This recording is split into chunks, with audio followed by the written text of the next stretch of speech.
you and to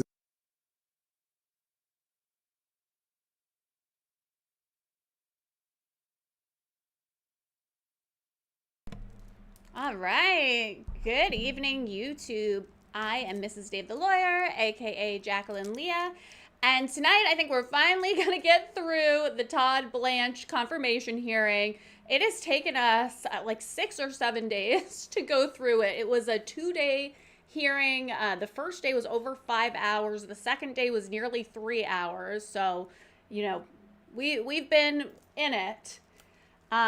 Very interesting hearing so far. The first day, my take was I just felt like it was kind of weird. They were asking him just like random questions. It didn't necessarily make sense. But as we got into the hearing more and more, things started to make sense. There was a clear picture of what each side was trying to do and convey.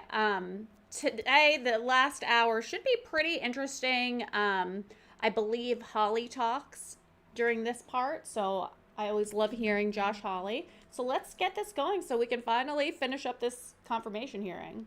snub you at this point.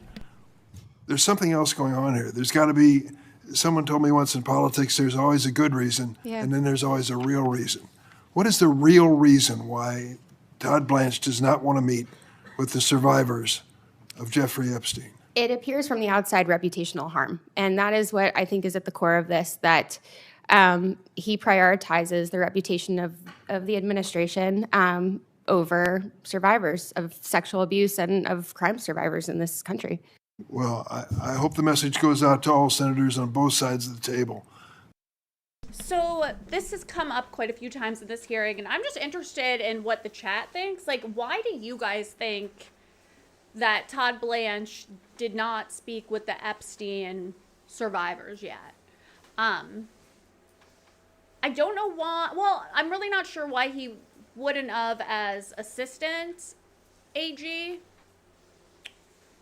Maybe he just wasn't tasked to do that. I know he did speak with Ghislaine Maxwell. I know we chatted about that yesterday. That was a big deal because after he spoke with her about a few weeks later, she was moved to another facility. But in my opinion, the reason that he hasn't spoken to the survivors in the last few months since taking on this role is I think he's just been really busy.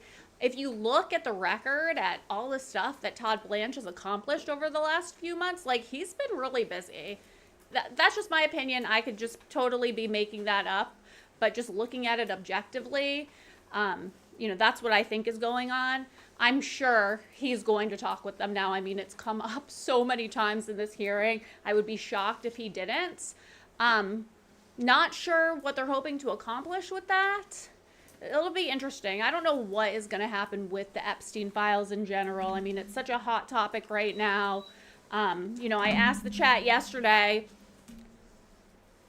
what would you do if you read all the files? Like, what would you do with that information? And nobody could really give me a concrete answer. The only answer I got was prosecute them.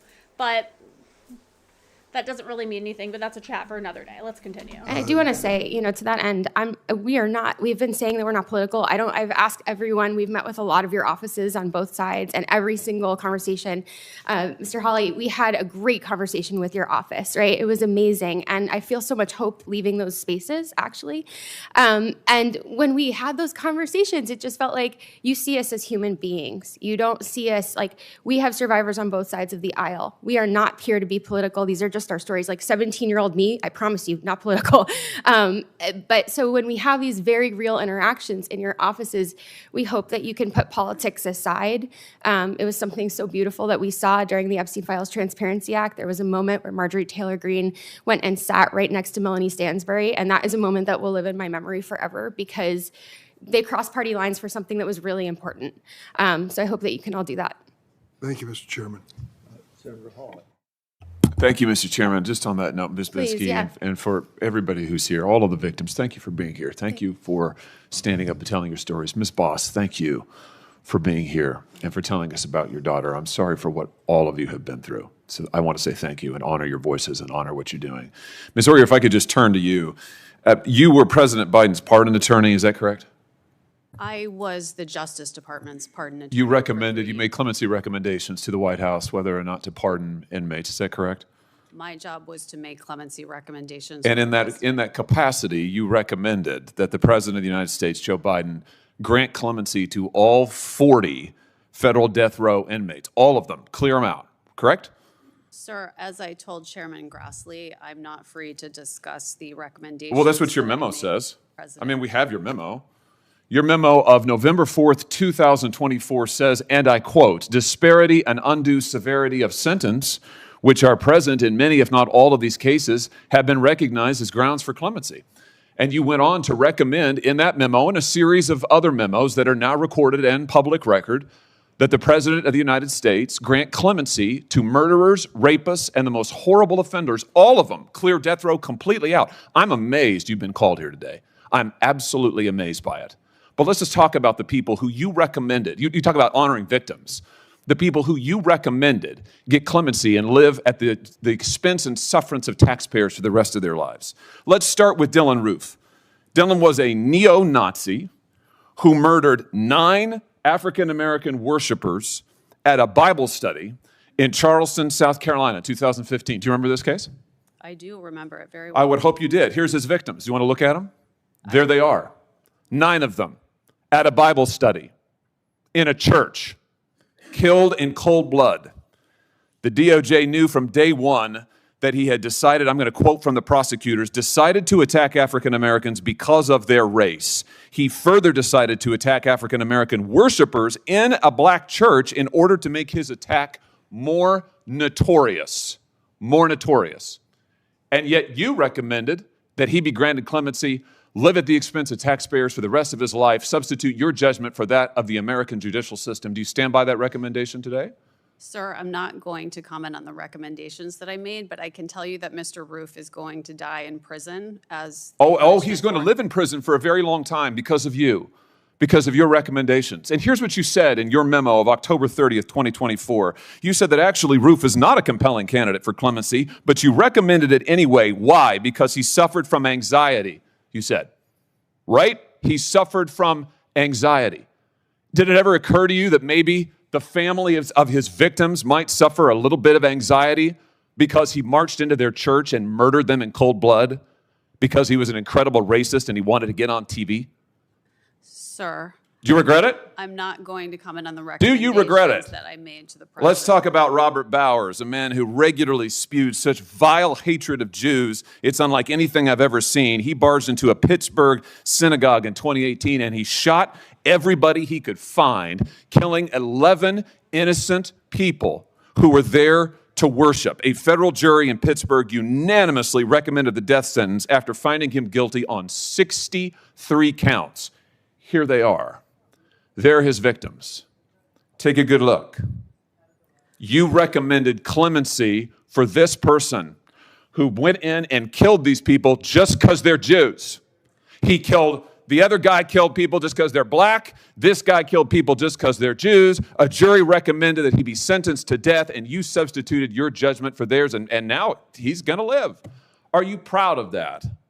Sir, what I am proud of is the fact that I took my job as pardon attorney extremely seriously. Apparently not seriously enough. You certainly didn't take the victims seriously. Then there's Jorge Avila Torres, who wasn't just a murderer. He was a serial killer and a rapist. Sir, Here is who he assaulted and killed. He sexually assaulted and killed 8-year-old Laura Hobbs and 9-year-old Crystal Tobias in a Chicago suburb in 2005. And then 4 years after that, he committed another murder. He slaughtered a fellow service member, Navy Petty Officer Amanda Snell, in 2009 while she was in her barracks. That's what he did. And you recommended clemency for this individual, and now he'll live his life at the expense of taxpayers because you substituted your judgment for that of the American judicial system, jury, judges, the whole lot, and yet you're here to tell us that you're somehow a victim? I don't think so, Ms. Oyer. I think your judgment is astoundingly terrible. I'm amazed that this side of the aisle has called you. And I just ask my friends on this side of the aisle, do you agree with this? Is this what you want? Do you want these people to be pardoned and live at the expense of taxpayers for their whole lives? Do you want to excuse the murders of African-American churchgoers? Do you want to excuse the murders of Jews in their synagogues? Do you want to excuse the murders of these children? Because that's what she did, and now she's online hawking products to try to make money off of it. I see you've got your own website where you put your face on baseball caps and mugs, thelawyeroyer.com. You're trying to make money on this? Sir, This is unbelievable, Ms. Oyer, and yet you say you're a victim? These are the victims, and you helped victimize them. And what you're doing is wrong. I hope every member on this side of the aisle will repudiate what you have done and what you stand for. Thank you, Mr. Chairman. Sir, I assume that you're All right, guys, let's unpack that. I've been waiting for this scene for the last couple days. So this woman, if you missed last night's hearing, is her job is to make recommendations for pardons or clemency, and they pointed out yesterday that she was in charge of, her role was like, I think they called it the pardon attorney, and she was serving in that role up until recently, till Todd Blanche came in. But remember, I believe it was early 2025, it could have been the end of 2024, there was one day where Biden just gave the most pardons and clemency with his little auto pen in like the history of all presidents. Well, they pointed out on day 2 of the hearing that this woman is the attorney that was in charge of making the recommendations for these pardons. And she told a story that Todd Blanche had asked her to pardon someone. I don't think we ever got to it. She alleged that it was like a friend. I don't think it was really a friend. But anyways, she alleged that Todd Blanche wanted her to sign off on some type of like pardon, and she refused to do it.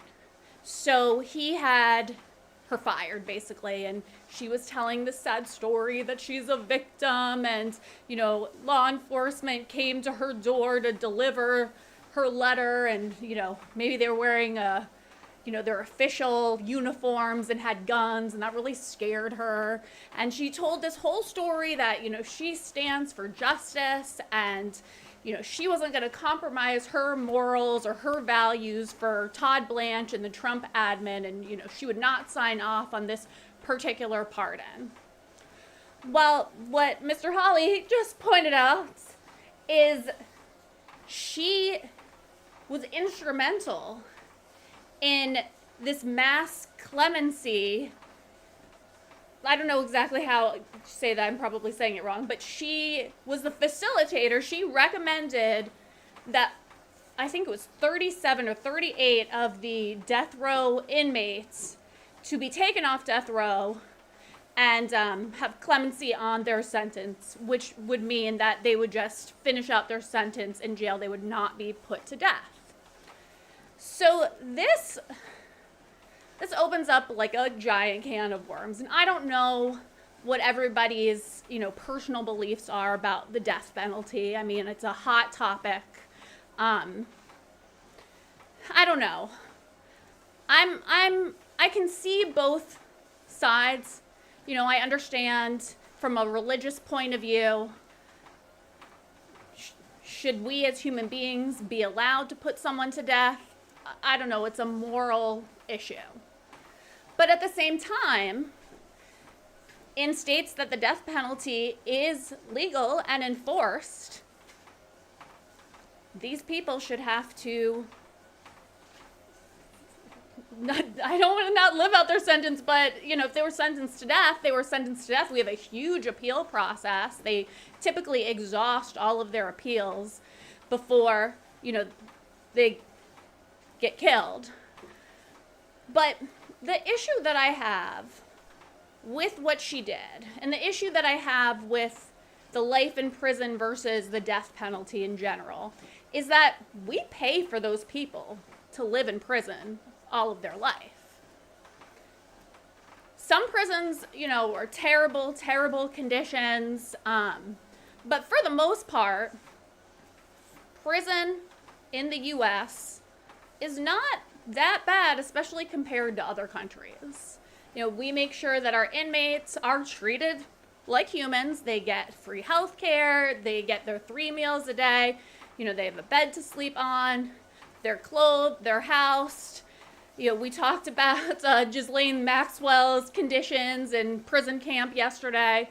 But, you know, my issue with this is we're keeping them alive when they live out their sentences in prison.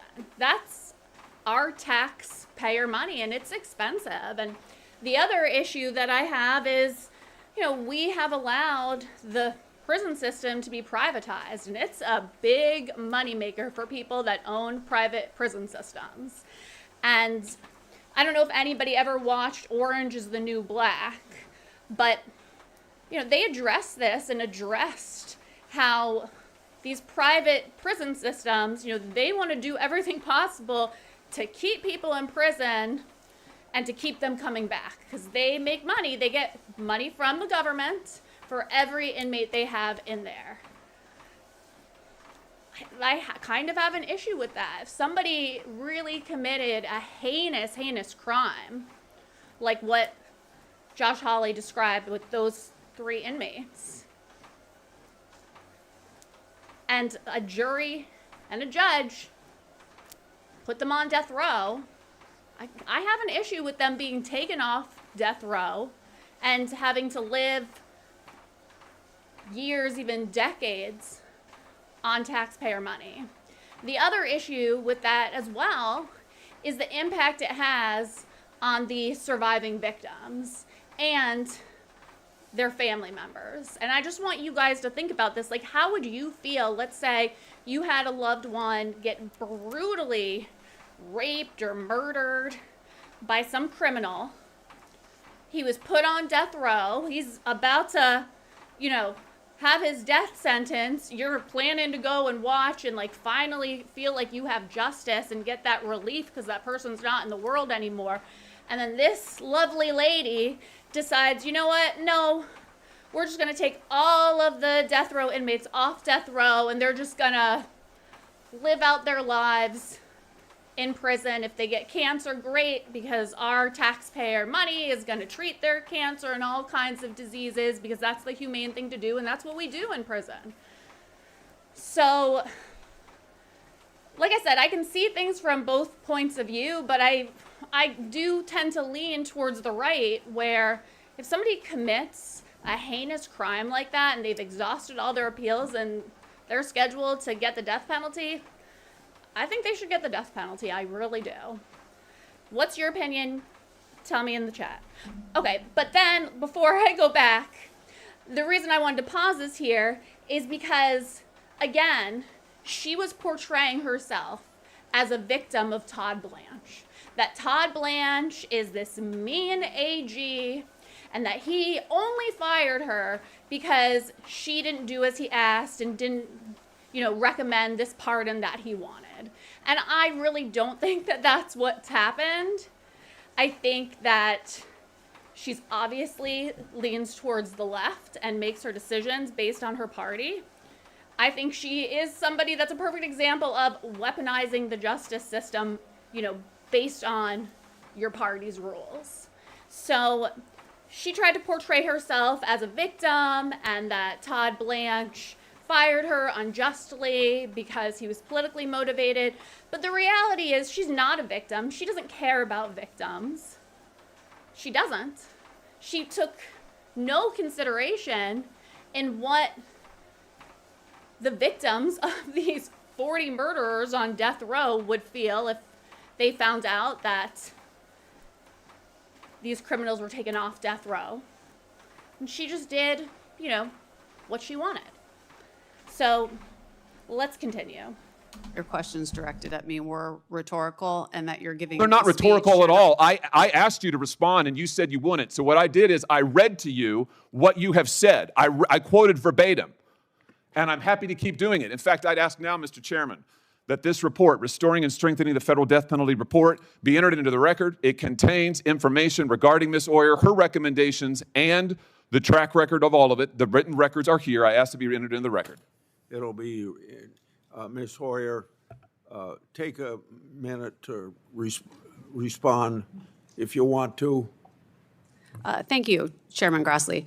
I, under President Biden, just like under President Trump, had a job to do, which was to make recommendations to the president about how to best accomplish their clemency objectives. I put the utmost effort into doing that in a way that was consistent with the interests of the justice system and all of its stakeholders, which includes crime victims, as well as defendants, as well as family members, as well as judges, as well as prosecutors, all criminal justice system stakeholders. The process that I presided over was one that was beyond reproach. What's happening now with clemency is an absolute disgrace, and I'm sorry that I can't answer the questions about the specific recommendations in this public setting, but I would be glad to meet with any members of this committee who have concerns privately to discuss to the extent I can what your Privately, concerns why don't you are. meet with the victims' families? Here's the disgrace. Senator Whitehouse.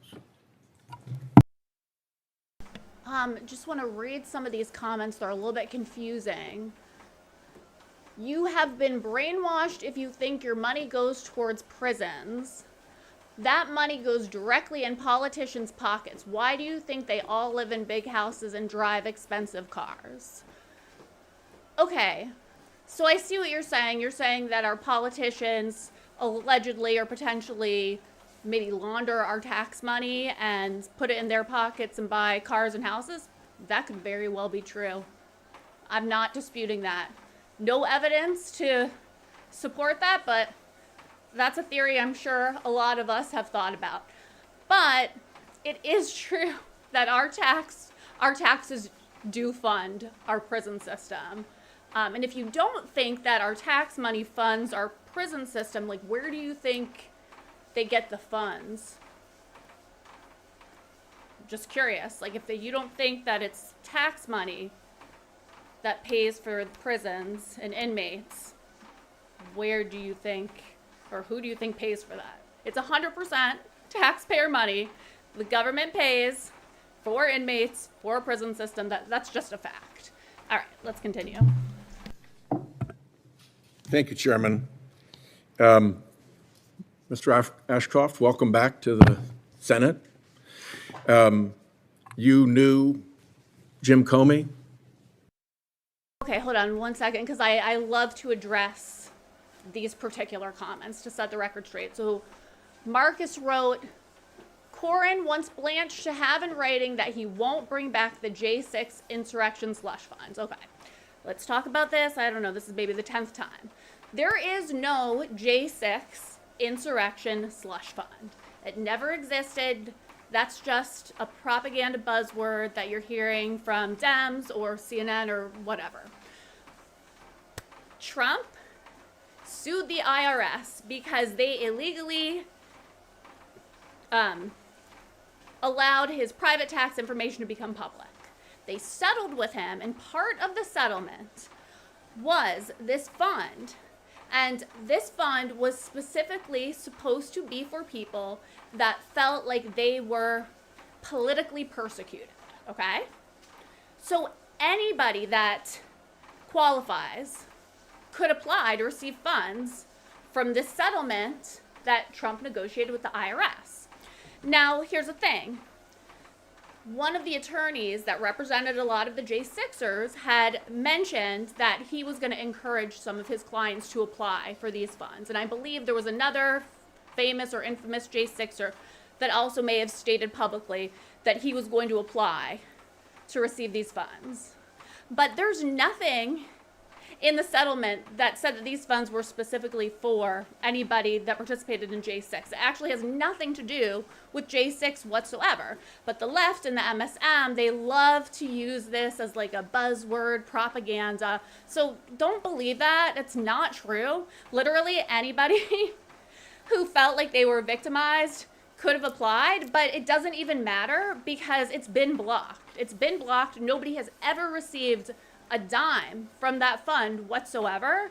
Everybody on the left is like, up in arms about it, but I would just love for you guys that are making comments to actually like read it. Like read the actual writing, what was negotiated, and then make a decision. Please don't come in here and just, spout off like CNN propaganda. It makes you look really stupid. Pardon me. Yes, indeed, I did. You trusted him? He was the Deputy Attorney General as well as the U.S. Attorney for the Southern District of New York. You trusted him with the top job in your I department? asked him to help administer justice at the Department of Justice. Yeah. You respected him? Yes, I did. Can you vouch for this department's prosecution of him for lying to Congress or for the process that was performed? I'm not in a position, I don't know all the facts. I'm not in a position to comment on pending investigations or prosecutions. Can you vouch for this department's prosecution of him for posting a picture of the numbers 8647 or the process that led to that? My response would certainly have to be the same as it is for any prosecution. I'm not a part of the department now. I'm not fully informed of its factual basis or for the considerations it's made in bringing prosecutions. What are your views today of Mr. Comey's character and merits? I'm not going to start to discuss the character and merits of individuals, especially those who are standing in a position of responding to charges from the Justice Department. I can respond to what I believed during the time I served as Attorney General and when he served with me, and his service to me and I believe to the United States at that time was commendable and honorable. What is OPR in the Department of Justice? I believe it's Office of Professional Responsibility. Yeah, and what is its role? Its role is to encourage individuals in the department to act in compliance with and in conformity with the rules of ethics and responsibility. And did you respect the role of the Office of Professional Responsibility when you were Attorney General? I certainly did. I hope that they would advise me properly to keep me out of trouble. If the Office of Professional Responsibility were functionally disabled by an administration in the Department of Justice, what message would that send to the line prosecutors? I'm not in a position to comment on a hypothetical of disabling. And when you say functionally disabled, I think that requires an assumption of what does functionally disabled mean. I personally, it's a hypothetical to which I just am unable to respond. But you do agree that OPR does an important job and has an important role and is important to the Department of Justice in the performance of its duties? I certainly respected the department's operation, including OPR, at the time of my opportunity to serve as Attorney General of the United States. While you were Attorney General, were there procedures that took place when judicial findings of prosecutorial misconduct or dishonesty occurred? I have to say, I don't remember charges of prosecutorial misconduct and that I dealt with. Yeah, they were pretty scarce until now. It was pretty unusual to have judges say that arguments were made in bad faith, that arguments were made as pretexts, that arguments were disingenuous, that arguments were shoddy or terrible, that the department was losing or sacrificing its credibility, that the department was disrespecting orders of the court, that the department had lied or was engaged in sham, that there was willful and intentional noncompliance or willful disregard of court orders, that department lawyers were contemptuous or that their behavior and arguments were unconscionable. To me, those are red flag words. I was a United States attorney, and if my federal court had used those words about my line attorneys, there would have been some follow-up. And I expect that in your department, if those kind of words were used, there'd at least be some preliminary follow-up, and if it were serious, there might actually be a review by the Office of Professional Responsibility. Does that sound like what likely would have happened during your day? I was only admonished at one time that I remember by a court for having commented on evidence. I thought it was pretty good evidence. I think I just said pretty good evidence. And Yeah, I didn't mean you. I meant your line prosecutors. At that time, I decided that I needed to be more careful about my remarks. Yeah. No, my question. My remarks were safeguarded and carefully made. Yeah. And frankly, I might add more carefully made than the remarks of some of the judicial officers who have been, who while very concerned about the Justice Department, seem to be willing to themselves engage in political considerations, which I didn't think were appropriate for the judiciary. So maybe there's a problem that's broader than we would otherwise recognize. Well, you've changed the topic a little bit to your own comments and the response to that, which is fine. I appreciate that you've said that. But my question had to do with when criticisms like that are leveled against department lawyers, there is ordinarily some kind of a process or review that takes place. They're not just brushed off. That is correct, is it not? Yeah, it's certainly the reason that the Office of Professional Responsibility exists to safeguard against things that are not responsibly done or undertaken in a way that discredits the department. Public confidence in the department is very important. Indeed. And the rule of law, guided by the Constitution, is at the foundation of our safeguarding liberties. And I take that seriously. I believe that with all my heart when I served, and I believe it today. Thank you, sir. Senator Schmidt. Thank you, Mr. Chairman. First and most importantly, I want to thank all the victims who are here for your courage to come forward. This is not easy to do, to relive everything. So thank you for being here and telling your stories. Ms. Oyer, I want to turn to you. You were Biden's pardon attorney, and I want to make sure I'm clear. Your testimony here today is that you were fired because you wouldn't recommend restoring Mel Gibson's gun rights. Is that right?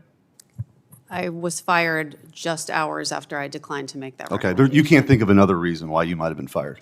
That's the only explanation that I'm aware of. The Justice Department actually put in a pleading that was submitted in my appeal of my firing, the fact that the facts of my firing are not in dispute. On November, and you talked about, you're concerned about public safety. On November 4th, 2024, you authored a 73-page memorandum recommending the commutation of all 40 federal death sentences. Isn't that correct? Well, as I've told two members of the committee now. But don't play the game with me, because it's not. They've waived executive privilege. I have the report right here. It's dated April 24th, 2026. It's actually, your memo is quoted in here. It's public knowledge.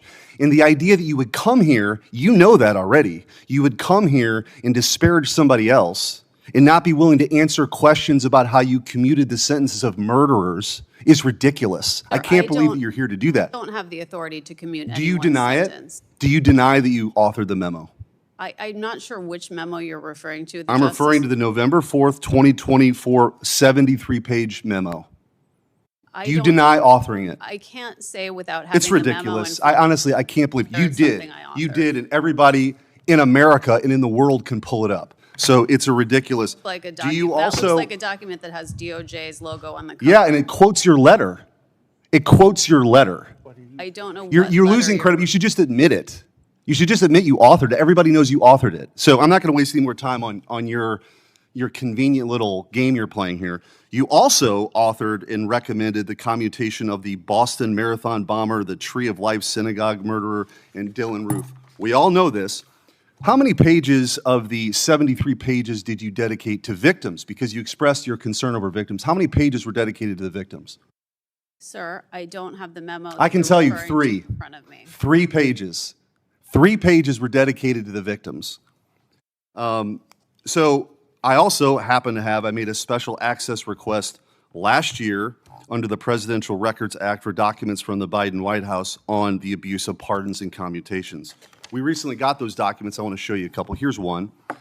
It's dated December 3rd, 2024, and it's an internal memo on the commutation of the 37 death sentences that you were involved with. The memorandum states that the White House worked with reporters to, quote, ensure positive coverage.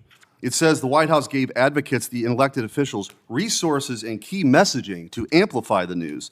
You personally recommended commuting all 40 death sentence cases, an even broader action than Biden took.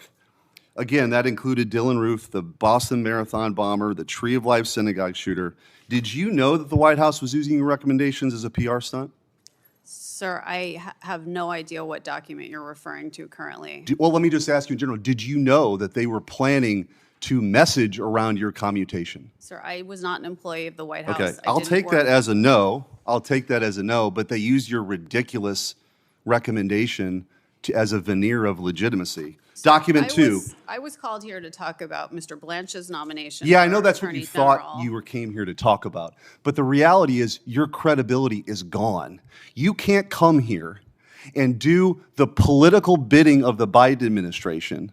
And then when you're called out on that and being fired, and thank God you're being fired. You know what I really think? I think you thought you came here and you're selling merch, by the way. Do we have the hoodies that are up for sale? You sell merch. Let's show the hoodies. I think you came here thinking that you were going to be ordained the high priestess of the resistance. That's what I think. That's why you're denying simple facts that you authored the memo commuting the sentences. Everyone knows that. And we have documents now from the White House that they use that memo as a PR stunt. And so the idea, you have no credibility to talk about Todd Blanche. You have none. You've come here, you deny basic facts, you recommended the commutation of murderers. You gave no quarter at all or any time to the victims of these brutal murders. So again, I can't believe you've been called here by the other side, but I'm glad we've had an opportunity to expose your hypocrisy. Thank you, Mr. Chairman. Senator Hirano. Thank you, Mr. Chairman. Thank all the witnesses for being here. As a continuation of the confirmation process for Mr. Blanche, we are here to determine whether or not Mr. Blanche, who continues to be President Trump's lawyer and all that that implies, should be the Attorney General of the United States of America, who is supposed to be defending the Constitution, not the President. Ms. Bensky, thank you so much for being here and for all of the other Epstein victims. Mr. Blanche was asked whether he would meet with you, and because we knew that he had refused basically to meet with the victims of the Epstein crimes. And he offered apparently yesterday, and he made some excuses about it not being appropriate for him to meet with the victims directly. Why, I do not know. Understand, yeah. But he offered up a staff person, and I understand that a staff person from his office contacted you and others, and offered to meet with your counsel. Is that correct? Not with you directly. I am not aware of a staffer reaching out. I can ask, but we have not heard from a staffer. No, we have not heard from a staffer in the last. Okay, let's get that clarified. Did I misunderstand that? In fact, yesterday when he said, "I have a staff person here, and we can get this done today." Yeah. That they have not contacted you. They have not contacted us, no. He also said that it would not be appropriate for him to meet directly with you. So not only is his staff have they not contacted you, as he indicated yesterday, that this could all happen yesterday, he continues to make excuses, as far as I can tell, for not meeting with you, in spite of the fact that he met for hours with Ms. Maxwell. Why is it so important? Can you tell us once again, why is it so important for you and the other victims of Epstein's crimes to meet with the with Mr. Blanche personally? Thank you for the question. I think that if a victim comes and reports a crime in the FBI, what is the first thing that they do? They follow up. Like Law & Order SVU taught me that when I was 15 years old. The DOJ has never followed up in 30 years with any of us. There is a lot in the files right now that you should be investigating and looking into. And to my knowledge, I mean, they can answer this too, but we have never been approached by anybody on the prosecutorial side of things. So I do think like sitting down, telling our stories and explaining like the people that were in the room, right? We were witnesses of crimes. We had crimes committed to us directly. We do have a lot of information. And you would think that somebody would take that lead that's already in, like we already went to the FBI because that we wouldn't have 302s if we hadn't have gone to the FBI. It's already there, right? So the following up of those 302s, and then once it's supposed to be handled by the Department of Justice, why aren't we hearing from prosecutors? This case was never handled correctly from the beginning. And he also made some excuses as to why personal information was not redacted in exposing many of you, including you. Yeah. I think something that stood out yesterday was that he had said that immediately when things were misredacted, that they were taken down and they fixed them, and within 24 hours they were put back up. That is entirely not true. There are still things that need to be redacted, and there's still survivor information in there even today from my awareness. My information just came down in April, and that was after begging. Would you say that Mr. Blanche exhibits a rather dismissive attitude toward all of you and the Epstein crimes? 1,000%, yes. Thank you. Ms. Oyer, Trump's DOJ under Todd Blanche leadership has purged career prosecutors for personal reasons for refusing to prioritize President Trump's interests over their constitutional oath. Todd Blanche has fired more than 1,200 former career DOJ employees who worked for both Republican and Democratic administrations. This doesn't even include all of the DOJ attorneys who resigned because they didn't want to be part of the kind of DOJ that Todd Blanche is creating, which is basically not a Department of Justice, but a Department of Retribution and Corruption, in my view. Ms. Oyer, what risks does this pose to our country for the kind of DOJ that Todd Blanche is running? Senator, one of DOJ's greatest strengths historically has been its non-political career workforce of experts, people who are experts in their subject matter. That is crucial to keeping all of us safe. We need people who have specialization in things like national security, prosecuting child exploitation, all manner of sophisticated crimes involving cryptocurrency. Mr. Blanche has decimated the expertise of the career workforce. The Justice Department has lost over a quarter of its attorneys under his leadership and has not been able to replace them, certainly not with experienced, knowledgeable, non-political people.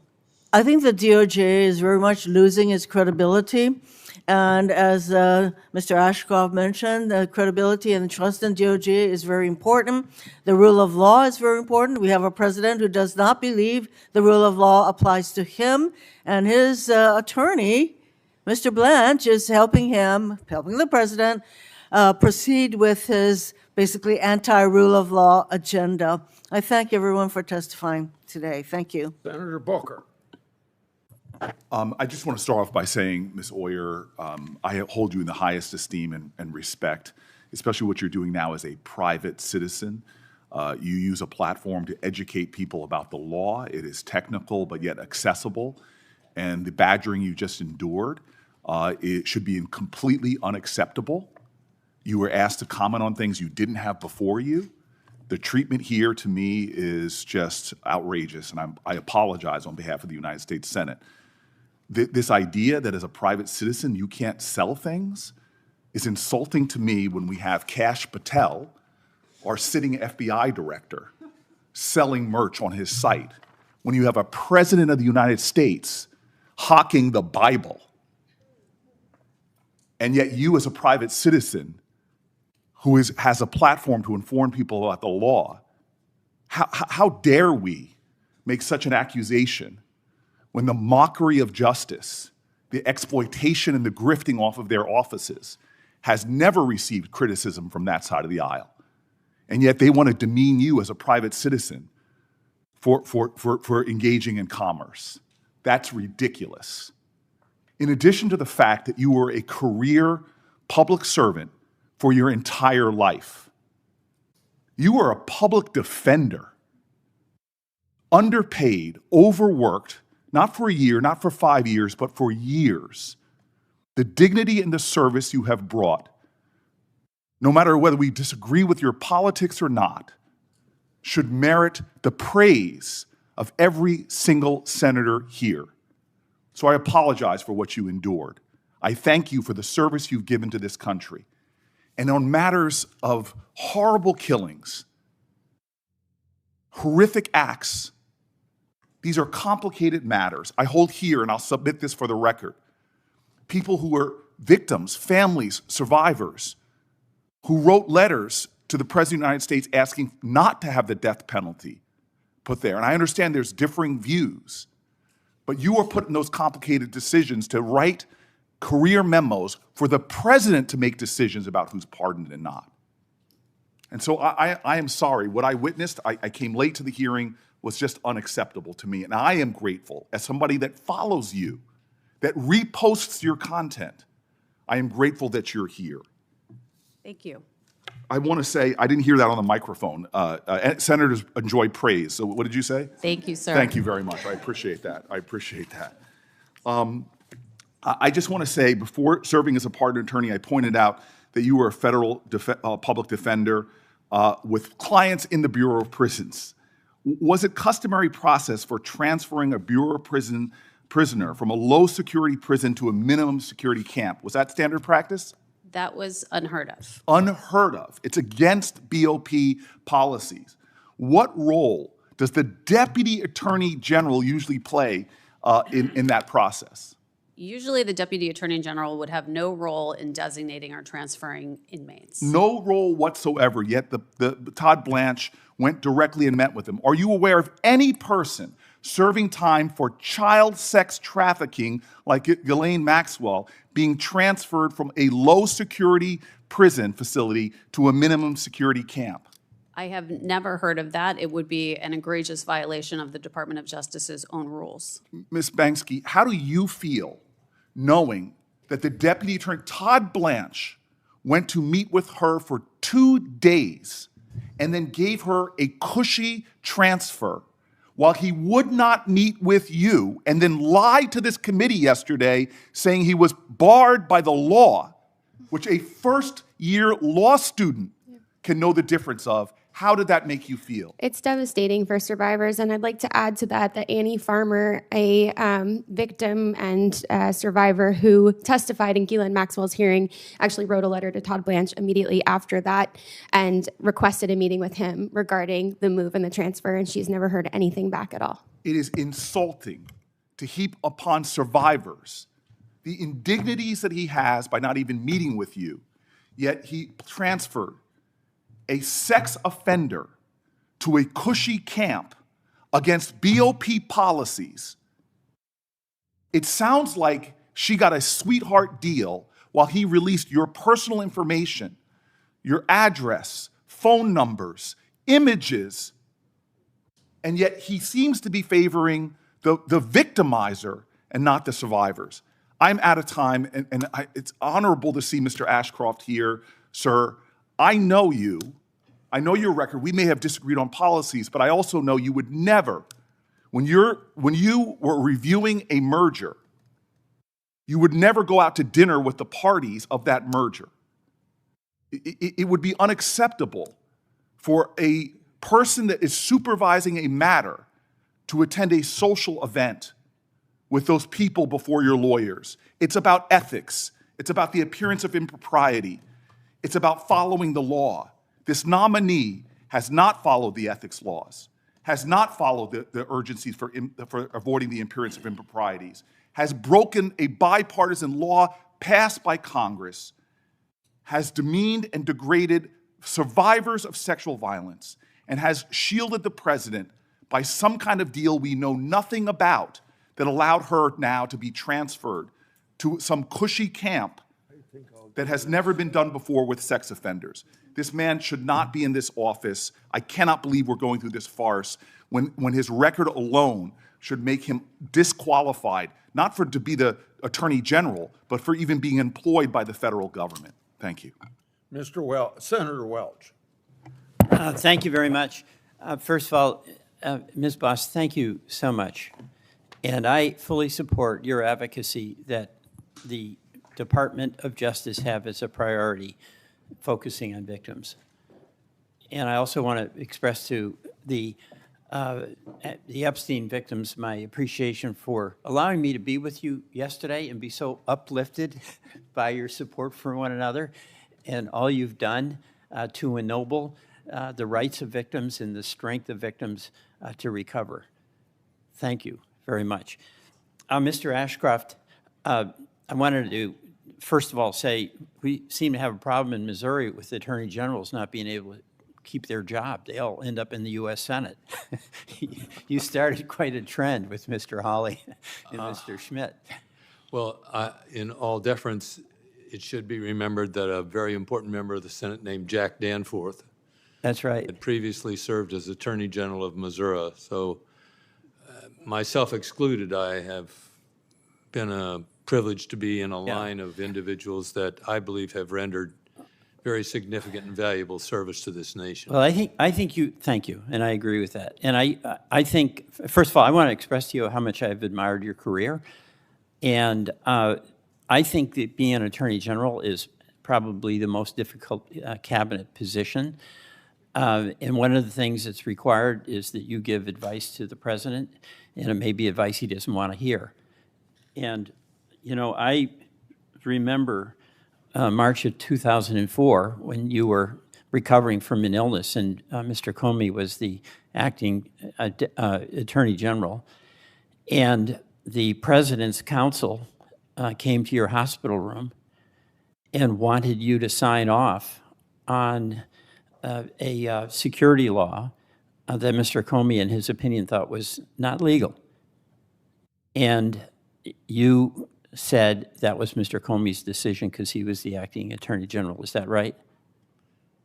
I believe that the the written reports, you know, it's been in novels and other things, and I have no reason to contest what they've said. Right. I was in bed with a morphine pump in one hand. I was in what you call, what do they call this, intensive care. And but the bottom line here is that the president wanted an answer to permit him to proceed, but it was the opinion of Mr. Comey at that time that that was not legal. And this raises really what I think is the heart of what is so challenging to be Attorney General. The president is the executive, you serve in his cabinet, but there are times when an Attorney General has to say no. Is that correct? No attorney ever is a good attorney who doesn't tell his client the truth. Right. And it's important that the client trusts the attorney. And I so appreciate can accept that. And so I believe that the Attorney General is sworn to the Constitution of the United States. And not to an individual. He answers to the president. He is sworn to the Constitution. That's exactly right. Now, also, when the Enron case, which was an explosive case, came up, you had received contributions in your political career. They were totally and completely legal. But my understanding is because of that and the appearance of a potential conflict, you recused yourself from that case, correct? I wish I remembered things, especially things you say are favorable about what I've done. but it's over 2 decades ago that I did a lot of What you these did, Mr. Ashcroft, is what needs to be done. You said it. it's the Constitution who's your client. It's the American people who are ultimately your client. And you have to give that direct and candid advice to the executive, who is the president. So that's my question about Mr. Blanche. It's not his competence. It's not that he's got an ongoing relationship. But could you imagine serving as Attorney General and having President Bush come to you and say, by the way, who paid you $9 million before you got to be Attorney General to represent him in criminal actions, okay? This is, it's astonishing, right? But then he said, I've got an idea.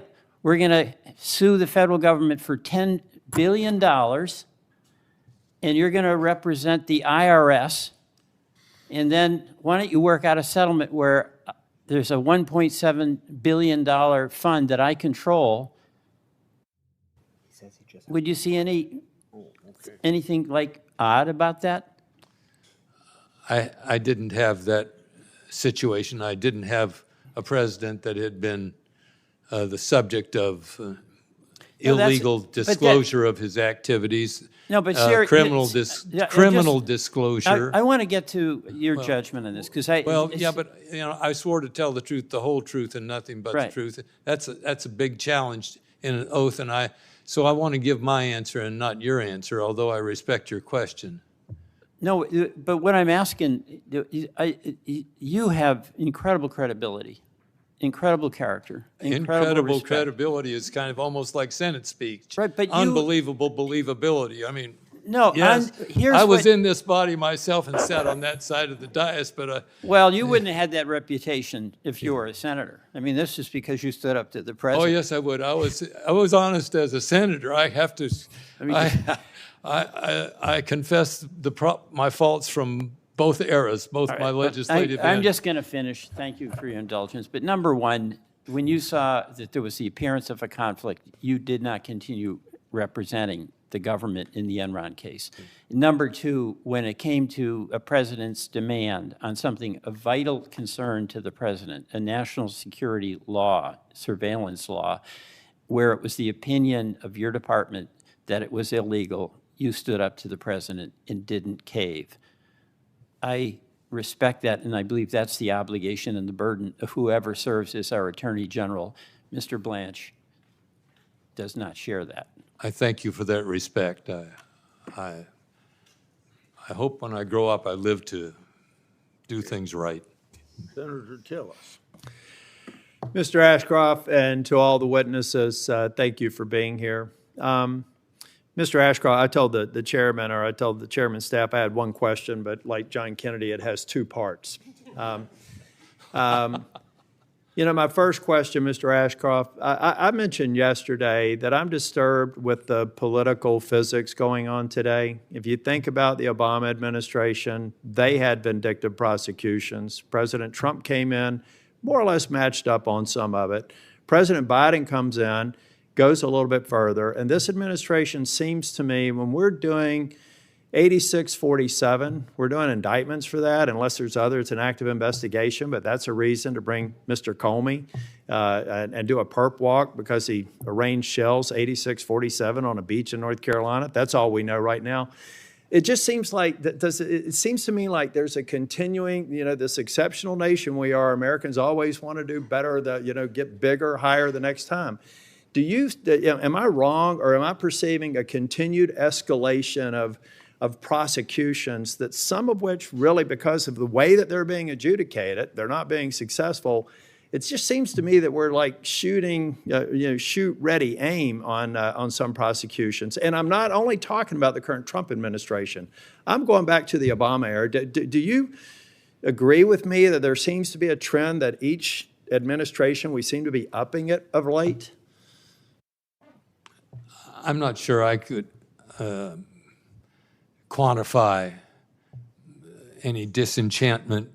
Okay, that's okay. I believe that's fine. I believe I think partisanship. Yeah. And no, that's okay, Mr. Ashcroft, because I'm going to live up to my promise to yield back some time. I have to say I agree with what he's saying, and I like the fact that he didn't just point out this administration, because he's right. Over the years, especially the last 2 decades, America has become more and more litigious.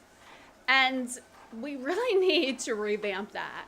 We have wasted so much time, so much money, so much energy, and it's not just the government, it's private citizens as well, just suing for almost anything. It's really gotten out of hand. It's really ridiculous. We're the most litigious country in the world.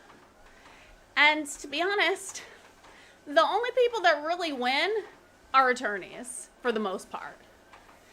If you've ever gotten caught up in the legal system, it is a lot different than what you see on TV. Like, I love those legal shows, Suits and Drop Dead Diva and Lincoln Lawyer, but those are very dramatized, and it's not really like that in our judicial system.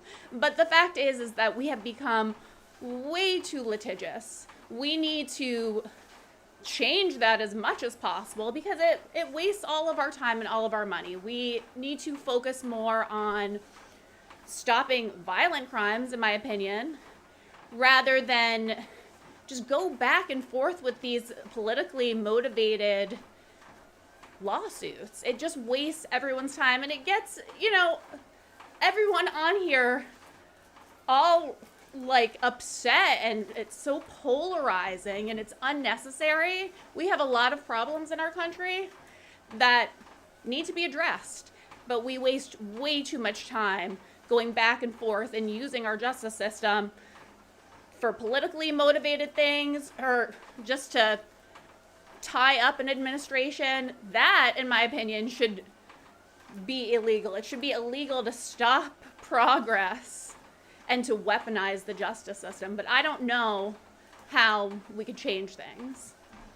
My point, I'm a management consultant. I'm not an attorney. I'm not a prosecutor. I'm not a law enforcement officer. But I deal with facts and empirical data pretty well. I guarantee you, I can give you a list of cases and a list of investigations, a list of vindictive audits. And every year, it's like from 2008 to 2012 to 2016 to 2020 and 2024, one party is going to have to actually be an adult in the room and stop it.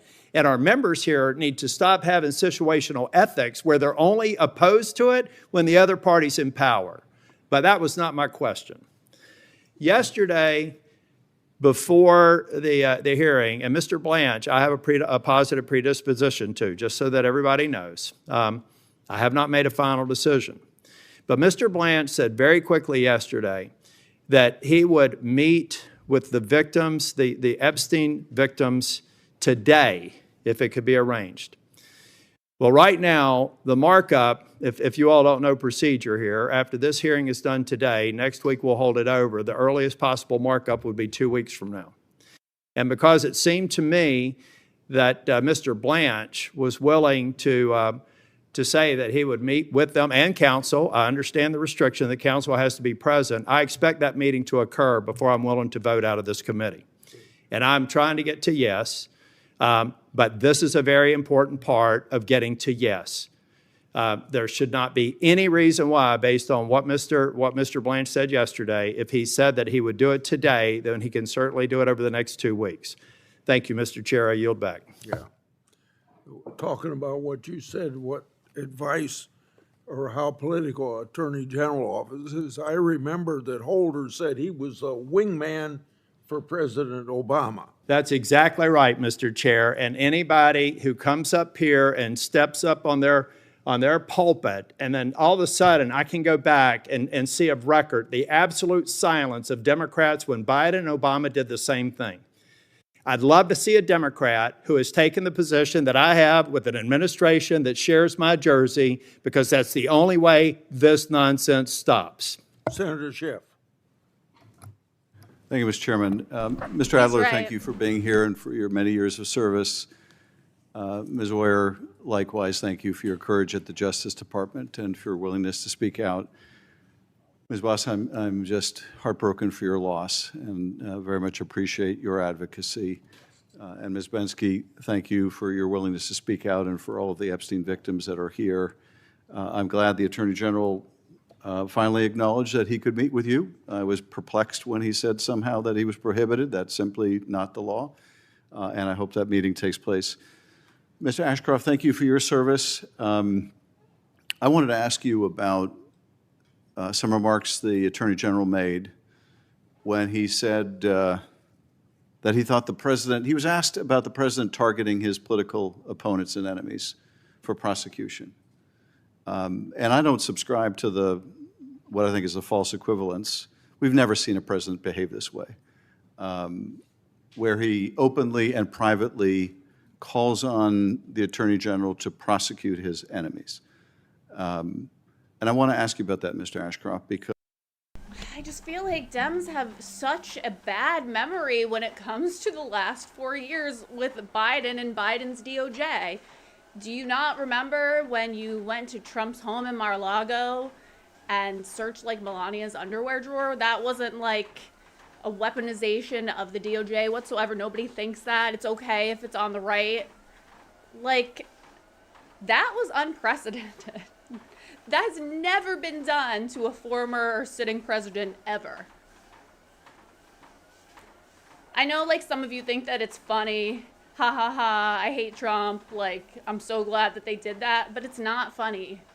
It's scary. It's scary to have the government, long guns in hand, bust into your home and search your belongings, search your underwear drawer. Not fun, guys. Not funny. because Mr. Blanche has said that he believes the president has both the right and the duty to use the Justice Department to go after his enemies. Do you subscribe to that view?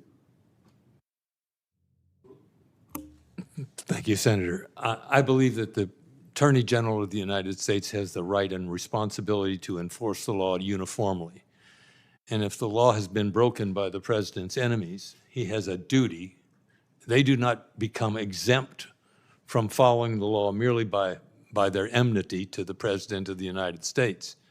As a matter of fact, the people who break the law are in enmity with the people of the United States, whose expression of what is the law has been developed in this body, in the Congress of the United States. So we used to call people who break the law public enemies. Well, Mr. Tornado, And so my view is that whether a person has been a political supporter or not of the President of the United States is not the determining factor regarding prosecution. It's whether a person has violated the law, and in enforcing the law, the Attorney General is carrying out the will expressed in the Congress. Mr. Attorney General, you realize, having sat here, my time is very limited. That really isn't my question. My question is, do you think it is appropriate for the President to call on the Attorney General to prosecute one of his enemies, and acting on that, request the President for the Attorney General to do so? The President of the United States is the executive branch of the United States whose charge it is to enforce the laws of the United States. So when the President of the United States asks that the laws be enforced, I don't see that as consistent with his duties or responsibilities. If the laws were to be enforced differentially, and which one of the things that scares me about as many laws as we have, you know, someone said in order to run a police state, you only have to have one policeman, but if you have enough laws, you can go find something wrong with anybody you want. Mr. Ashcroft, So the President, I believe, his job is to have an administration which calls for the enforcement of the laws of the United States without regard to the political preferences of the people who are perpetrators or accused individuals in the system. I'm not sure that I understand your answer, except you seem to accept the premise that it is okay now for a president to call the Attorney General and ask him to prosecute his enemies. You don't seem to have a problem with that. If you do have a problem with that, please say so. I believe the president needs to be an advocate of strong law enforcement. Okay, that includes enemies of his. With respect, Mr. Attorney General. If an enemy of the president goes out and conducts a violent crime, it's nothing wrong with the president calling the Attorney General and saying, I hope you do something about this violent crime. And if the president's enemy takes a photo of seashells, you think it's appropriate to prosecute them? If senators make a video stating the plain law and Constitution that you can disobey an illegal order, You think it's okay for the president or others to call on them to be prosecuted? I don't think so. I don't think so.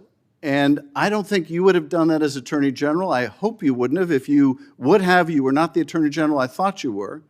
I don't think it's appropriate for this Attorney General or any other.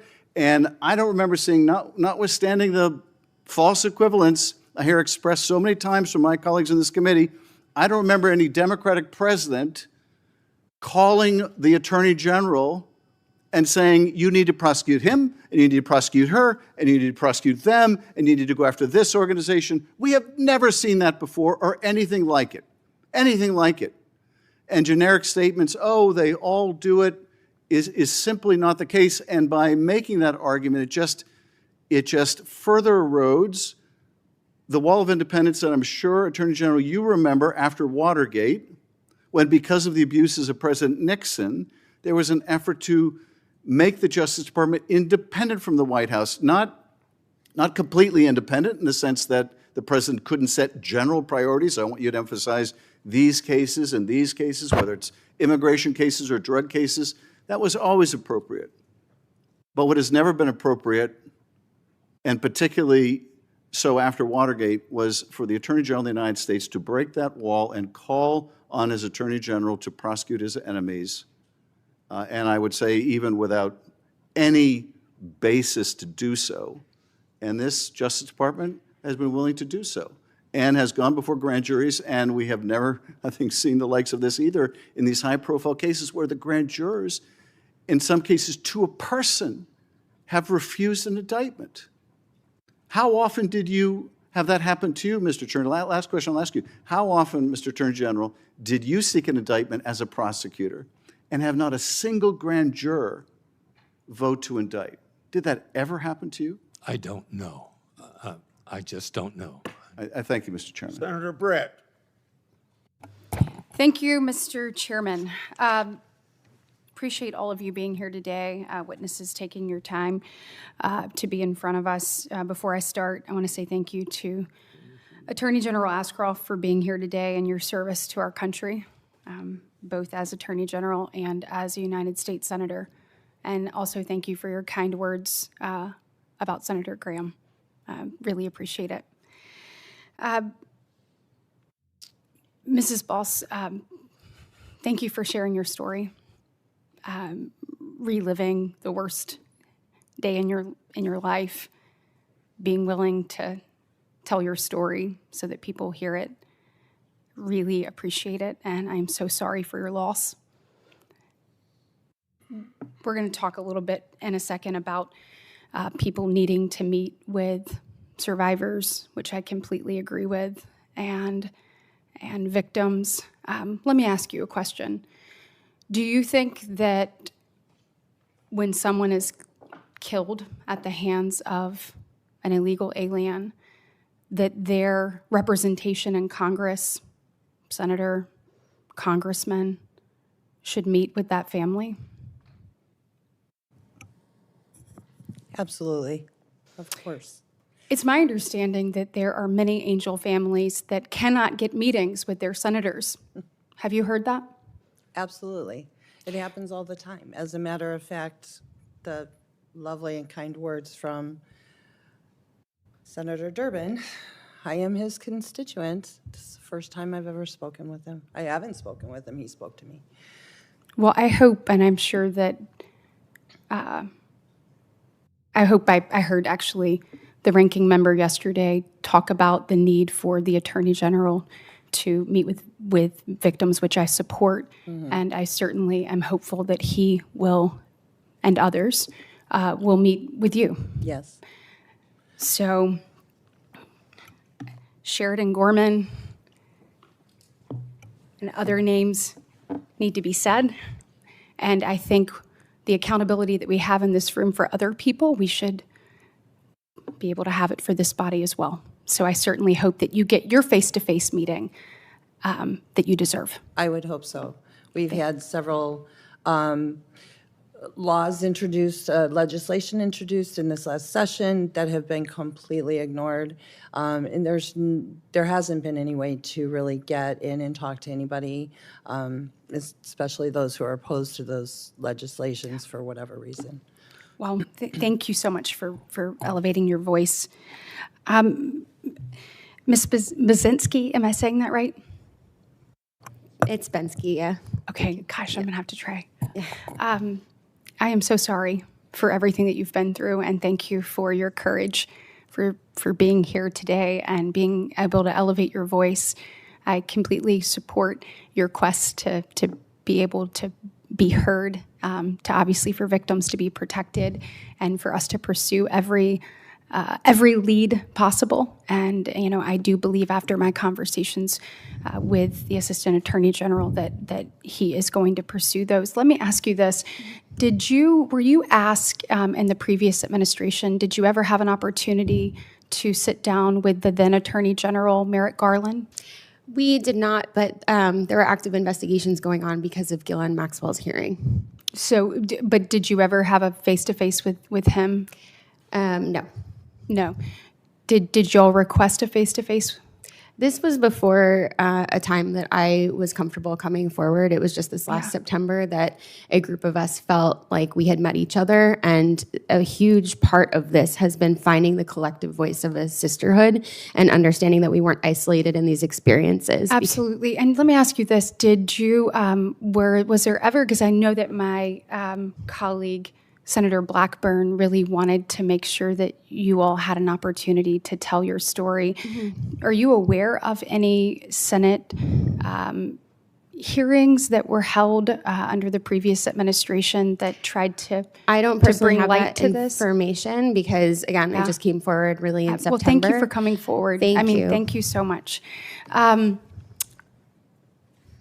Oyer, obviously, are you cutting people off right on time today? What? Are you cutting people off right on time today, or are people getting to go way over? I've been too liberal, but go ahead. Okay, all right. Go ahead Well, and ask one more question. Just let me ask one more question, please, sir. I appreciate it. After you were fired from DOJ, you had an independent media company and a Substack platform, and you had the Lawyer Aura brand name and the hoodies that said hardwired to stand up to bullies. I'm wondering, it's my understanding that as a pardon attorney during the Biden administration, you recommended actual commutations for Daniel Troyer and Ricardo Sanchez Jr., who were sentenced to death in 2009 after executing a family of 4 on the side of a highway. Is that true? Ma'am, I think you were not in the room when several of your colleagues asked me about those recommendations. This is my turn to ask a question. So is that true? I said then remains, which is that I'm not able to talk about the clemency advice that I provided to the White House because of Well, the victims included a 4-year-old and a 3-year-old boy who died while cradled in the arms of their mother who was trying to shield them. Those 2 little boys were shot 10 times, and their mother was shot 11 times, and their father was shot 5 times. So I appreciate the grace on getting to go over, but that doesn't sound like to me that you stand up to bullies. It sounds like to me you stand with them. Thank you. Senator Blumenthal. Thanks, Mr. Chairman. I want to thank all of you for being here. This day of the hearings often gets less attention, but it is very important to us, and you are performing a very important service. I particularly want to thank Ms. Bensky and Ms. Boss for sharing your stories and reliving a lot of the pain that you have been through. Ms. Bensky, I don't know whether you were here yesterday when I asked Acting Attorney General Blanche to apologize. And I'd just be interested in your reaction to his response. Yeah, I think it was the most that we've gotten from him. And that was a moment where there was a touch of humanity to say that we do understand that there was in fact failure here, because he's been on the record multiple times saying that nothing was mishandled. And as a survivor who literally saw nude images of friends and had my own information exposed all over the place, to tell the world that this had not been mishandled was just so absolutely egregious. Like, anybody from here to Mars, and no matter what political affiliation you're with, can see that like your government should not be, sending out nude photos of you, obviously. Yeah, thank you. Thank you. Very well said. Let me ask you a general question. And you don't have to give me an exhaustive answer today, and I know there are others in the room who may want to answer this question as well, but what should we demand of the Department of Justice to make things right, to make things better? Yeah. We've always just been looking for accountability and for this case to be handled correctly, because even from the very start of this case, we have not seen it handled the way anybody would normally prosecute something. So we are looking to get to the bottom of why our perpetrators were never held to account.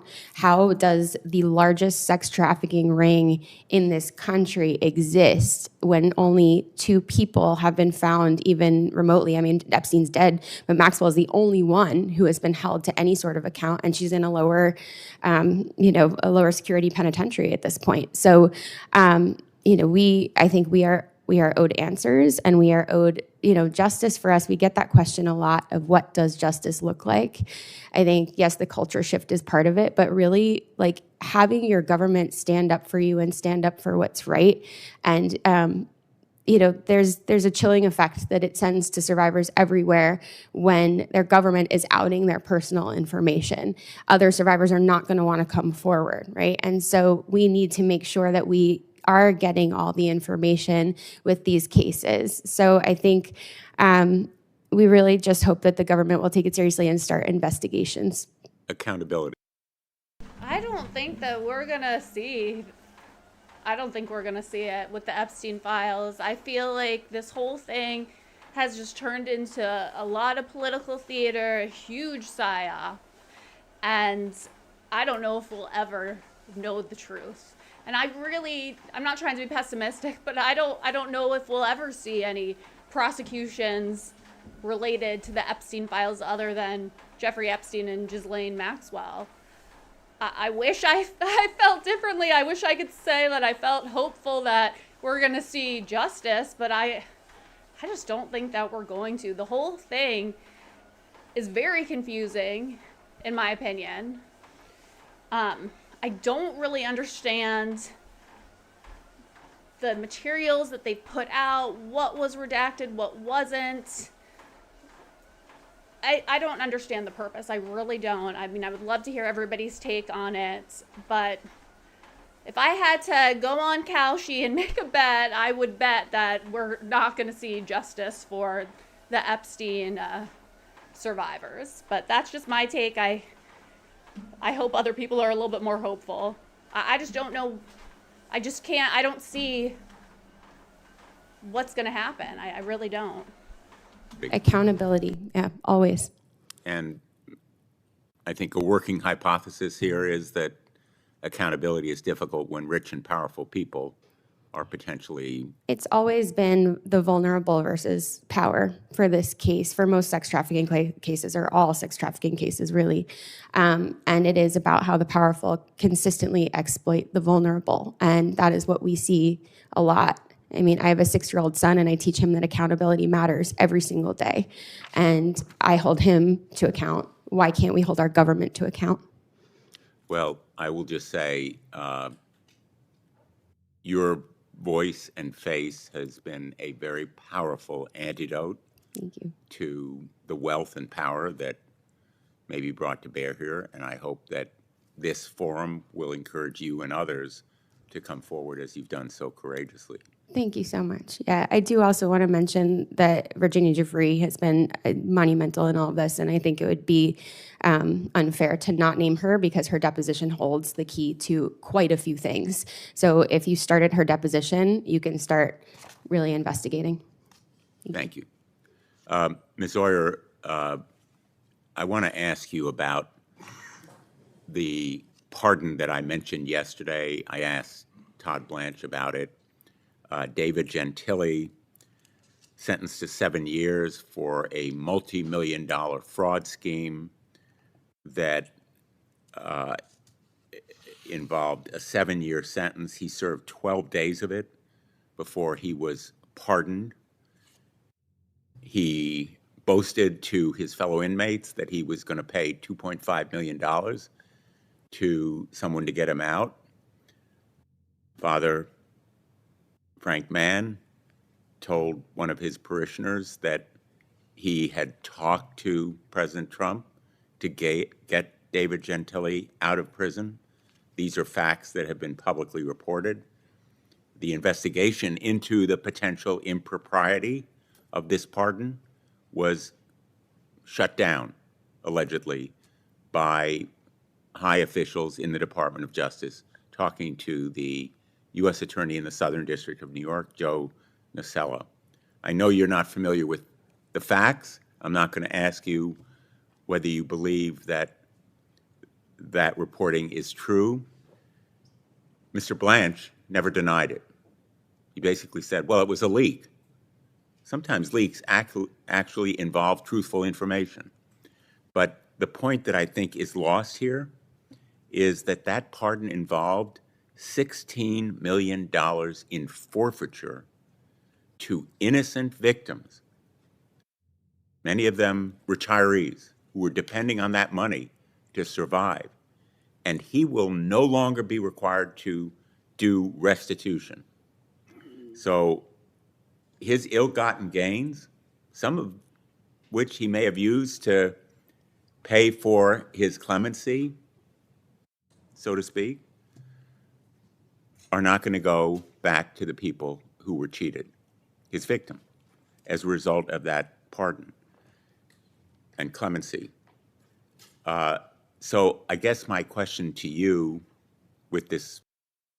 What about the billions of dollars that we uncovered was used for, I don't know, like USAID? What about the billions of dollars we gave to USAID that we realized wasn't going to where it was supposed to going? That was like funding like woke media, funding things that were the leftist agenda. Like, what about that money? Like, do we get that back? Do the American taxpayers get that money back? I mean, I think we could all use it right now. Groceries are like super expensive. Like, I would like a refund. You know, we pay our taxes and we literally pay taxes on everything we do. I think we should get a refund from, you know, USAID. That's just one example. But, you know, I like the way Blumenthal's thinking. Yeah, he's right. We deserve a refund. We paid that money. We expected it to be used usefully and correctly, and it wasn't. I think we deserve a refund. You guys tell me what you think. Introduction is essentially, are victims and survivors often re-victimized by pardons that are unjust or unfair to them? And shouldn't we have them given a voice and recognize the Constitution gives the president unlimited authority? And it's one of those powers that's unchecked, rarely. But isn't there a need to give the victims a voice in this process? Yes, Senator. The millions of dollars that Mr. Gentili stole from his investors, unfortunately, are a drop in the bucket of the restitution that victims have been deprived of as a result of President Trump's pardons. He has forgiven over $1 billion in restitution that is owed to victims of fraud, as well as money that is owed to taxpayers by people who committed white-collar crimes and who have served, in many cases, none of their sentence and repaid none of their money. That is not consistent with the regular regulations that the Justice Department has in place for evaluating applications for pardons. The Justice Department historically has looked to see that people have repaid their debts before recommending clemency, but this president is using clemency in a strategic, transactional way to forgive huge amounts of debts owed to taxpayers and crime victims. Senator Durbin. Mr. Chairman, in closing here, I would like to make a couple points. Please do. First, I understand that the senator from Alabama mentioned my name while I had stepped out. Ms. Boss, anxious to meet with you. I hope we can do it soon, maybe even right after this, because I know it was a hardship for you to make this journey here to testify from Illinois, and I don't want you to have to wait to see me. I want to meet with you now, and we can talk as soon as this meeting adjourns, if it's okay with you, if it fits in your schedule. Let me say a word about Ms. Hoyer. I'm glad that the senator from New Jersey said what he did about you. I believe the fact of the matter is that most of the things that were brought up today in this hearing about your activity related to a decision by the Biden administration as they were leaving office to turn death penalty convictions into life imprisonment instead. Is that correct? That's right, sir. That reflects, I'll say this, you don't have to comment on this. I believe that reflects President Joe Biden's opposition to the death penalty. I share that opposition. There are people in the audience who agree with me and some who vehemently disagree with me. But America is divided on this issue. I didn't have this position my entire political career, but toward the end of it, I've come to the conclusion, as Justice Blackmun did at the end of his conclusion of serving on the Supreme Court, that he no longer wants to tinker with the machinery of death. The fact of the matter is, there are clear cases where one can argue a death penalty, and there are cases which we have found were wrongly decided, and people faced a death penalty or worse until evidence and other things were discovered at the end. That is my position. That was Joe Biden's position. That's why the cases which were brought up today are so serious, and I believe that you were doing your job as a pardon attorney to advise him as to his decision. But is it not true that the final decision on the disposition of these inmates was the decision of the President of the United States? That's absolutely correct, Senator. So if you want to take exception to Joe Biden and his position, be my guest. But to blame you for those, I think, goes beyond your responsibility as pardon attorney. And I would just say, I know the controversy behind this issue, but I feel that that's what led him to his conclusion. Ms. Binsky, thank you for bringing your friends with you today. It is great to see them, and I hope that what you heard from Senator Tillis is a promising possibility that he said he would not, I hope I'm saying this correctly, he wouldn't vote to confirm this nomination until there's been an actual meeting.